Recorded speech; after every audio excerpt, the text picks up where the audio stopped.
ยาหามันคิดไรหา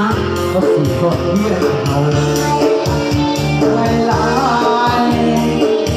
ผู้เหี้ยกับสุดใส่เอาใส่เอา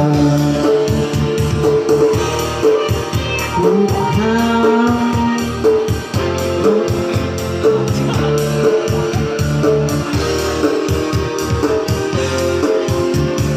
นักร้องพูดแล้ว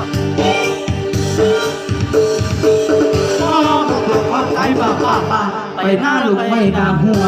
ปากอับลงเสร็จแล้วให้รถดุมาลุกนั่นเลยฮะพวกของเราคุณคุณกล่าวว่าคุณนั่นก็ทำฝากอะไรมาก็ทำคนต้องทำเอาเพียงพอโอ้คนเอาไปกับตาไปหน้าลูกไม่น่าหัวนักกับคนยักหัวให้รถดุหัวลุกนั่นเลยฮะนี่ก็คนคิดมาว่าคิดต้องทำตัวอะไรมาว่าทำไม่ต้องเอาเพียงพอ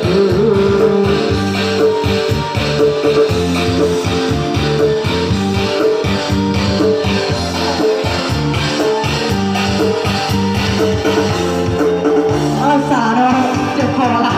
พอบอกกันเนี่ยจะเพื่อนนะก็ต้องเอาใหม่เนี่ยคอยบนใส่ครับที่มันก็ใหม่ก่อน